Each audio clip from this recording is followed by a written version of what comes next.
জনাব ডক্টর মোহাম্মদ শফিকুল ইসলাম। আপনার সময় 5 মিনিট। আমার তো 8 মিনিট ছিল, আমি যতটুকু জানি।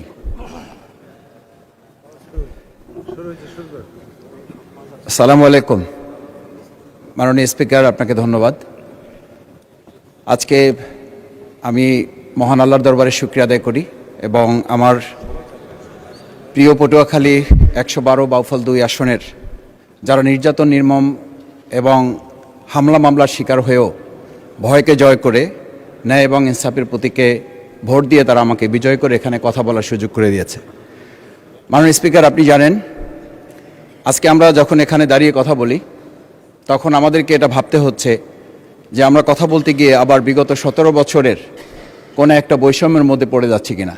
কিন্তু আমাদেরকে এটা ভাবতে হচ্ছে আমরা যখন এখানে দাঁড়িয়ে কথা বলছি, আমাদের কথা বলার সময় শহীদ শরীফ ওসমান হাদি ইনসাফের পক্ষে কথা বলার সময় বলেছিল, আমার প্রতি যে জুলুম করবে আমি তার সাথেও ইনসাফ করতে চাই।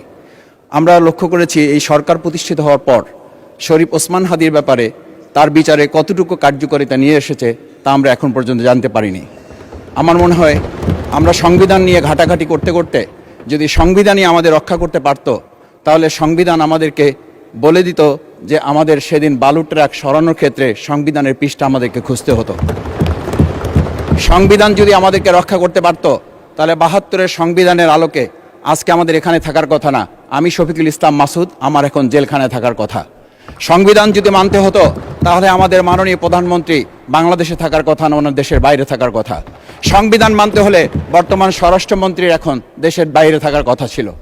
সংবিধান মানতে হলে যে বাচ্চাদেরকে আজকে এখানে শিক্ষা দেওয়া হচ্ছে, দীক্ষা দেওয়া হচ্ছে, কিংবা তাদেরকে কোনো কোনো ক্ষেত্রে জাসদের সাথে তুলনা করা হচ্ছে, সেই বাচ্চাদের নিয়েই আমরা এই সরকার দলের লোকদেরকে, সরকার দলের সম্মানিত নেতৃবৃন্দকে আমরা চোখের পানিও ফেলতে দেখেছি। আবার কাউকে কাউকে কথা বলতেও শুনেছি যে এই সমস্ত বাচ্চাদের, আমরা তাদের শিক্ষার্থীদের আন্দোলনের সাথে আমাদের কোনো সম্পর্ক ছিল না। আমরা খুব লজ্জিত হই মাননীয় স্পিকার, আমাদের এই বর্তমান সময়ে আমরা যদি এটা খেয়াল করি যে আমাদের বাংলাদেশের এই বর্তমান প্রেক্ষাপটটা নতুন করে এখন যে গণভোটের যে আজকে ন্যায্যতা অন্যায্যতা, সাংবিধানিক পৃষ্ঠা, লাইন, অক্ষর, দাড়িকমা আমাদেরকে শেখানোর চেষ্টা করা হচ্ছে, যদি সেটা হতো তাহলে বাংলাদেশ জাতীয়তাবাদী দলের সম্মানিত মহাসচিব তিনি কয়েক হাজার পুলিশের বেষ্টনীর মাঝখানে একা একটা মোবাইল নিয়ে তাকে আমরা দাঁড়িয়ে থাকতে দেখেছি, তখন সংবিধান আমাদেরকে রক্ষা করতে পারে নাই। মাননীয় স্পিকার, আমি 350 মামলা নিয়ে 7 মাসের ব্যবধানে, আপনিও আমার 2-1টা মামলাতে আপনি আমাকে সহযোগিতা করেছেন, সেটা এই সুযোগে ধন্যবাদ জানাতে চাই। আমার 350 মামলা জামিন করতে 7 মাস সময় লেগেছে, আমার বের হতে সময় লেগেছে 4.5 বছর। আমি সেই 4.5 বছরে 3 বার রিয়ারেস্ট হয়ে 2 বার গুম হয়েছি। আমি তখন ডিজিএফআই, এনএসআই, ডিবিএসবির কাছে জানতে চেয়েছিলাম আমার সামনে দিয়ে বড় বড় নেতারা বের হয়ে যাচ্ছে, আমার অপরাধটা কি? তখন বলেছিল তারা হুমকি না, হুমকি হচ্ছেন আপনারা। আমাদেরকে যখন শেখ হাসিনার শেষ সরকার নিষিদ্ধ করেছিল, তখন তারা 14 দল মিটিং করে বলেছিল এই জামাত শিবিরই হচ্ছে সবচেয়ে বড় সমস্যা, তাদেরকে নিষিদ্ধ করলে এই আন্দোলন থেমে যাবে। আজ একটা কথা পরিষ্কার বলতে চাই, এই গণবিপ্লব নিয়ে আমাদের মাথা ব্যথার মূল কারণ হচ্ছে এখানেই শেখ হাসিনা আমাদেরকে যথার্থ টার্গেটটা করেছিল। সেই টার্গেটের মূল লক্ষ্য ছিলাম আমরা। আমাদেরকে বলা হয়েছিল একটা গুলি করলে একটা সরে বাকিগুলো লড়ে না, সেই লড়ে না লোকগুলো ছিলাম আমরা মাননীয় স্পিকার, যার কারণে আমাদেরকে তারা ভয় পায়। আমরা এখন বর্তমান সময় ভিডিও দেখতে পাই যেই শেখ হাসিনা বাইরে থেকে বলেছিল আমরা এই দলকে ভোট দিতে বললাম, আর সেই দল আমাদের সাথে আবার বিশ্বাসঘাতকতা করেছে। আমরা সেই শেখ হাসিনার বক্তব্য শোনার পর আমরা কাউকে আজকে এখানে বলতে শুনি নাই শেখ হাসিনার ওই বক্তব্য সঠিক নয়। এই মানুষ প্রতারিত হয়েছে, বেইমানি করা হয়েছে। আবার যদি গণভোট, জুলাই সনদ নিয়ে এই জাতির সাথে প্রতারণা করা হয়, তাহলে মূল্য দিতে হবে শুধু নয়, আবার আমাদেরকে 17 বছরের সেই জেল জুলুম, নিপীড়ন, গুম খুনের জায়গায় আমাদেরকে ফিরে যেতে হবে। আমি মনে করি পরিষ্কার বক্তব্য, গণভোটের প্রতি সমর্থন না জানিয়ে জুলাই সনদকে যদি আজকে ইগনোর করা হয়, তাহলে আমাদেরকে কিন্তু আবার সেই গুম খুনের আয়নাঘরের দিকে আমাদেরকে ধাবিত করা হবে। আমি মনে করি গণভোটের বিরোধিতা করার অর্থ হচ্ছে আমরা আয়নাঘরকে সমর্থন করতে চাই। গণভোটের বিরোধিতা করা মানে হচ্ছে 70% মানুষকে আমরা অন্যায্যভাবে তাদেরকে আবার ধিক্কার জানাতে চাই।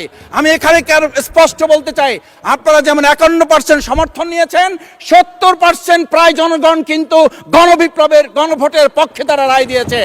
আপনাদের চেয়ে সেই 51%-এর তুলনায় সেই 70% প্রায় গণভোটকে যদি আপনারা ইগনোর করেন, তাহলে আমি বলবো আমার বাউফল, আমার পটুয়াখালী শুধু নয়, গোটা বাংলাদেশ আবার জেগে ওঠে এই গণভোটকে তারা কার্যকর করতে।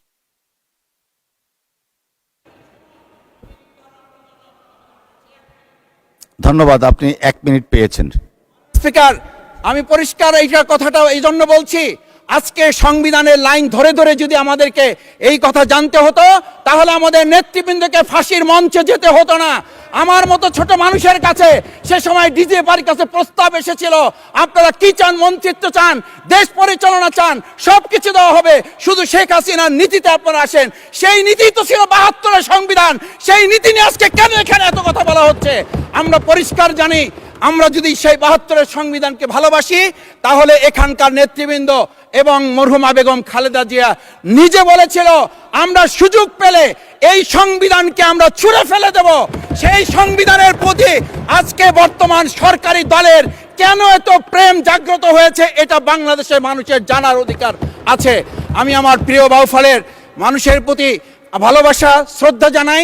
যেই বাউফলবাসী আমার দাবি আদায়ের জন্য, আমার এলাকার মানুষের অধিকার আদায়ের জন্য এখানে দিয়েছে, আমি সেই অধিকার। ধন্যবাদ মাননীয় সদস্য। এই পর্যায়ে আলোচনায় অংশগ্রহণ করবেন খুলনা 4 আসন থেকে নির্বাচিত মাননীয় সংসদ সদস্য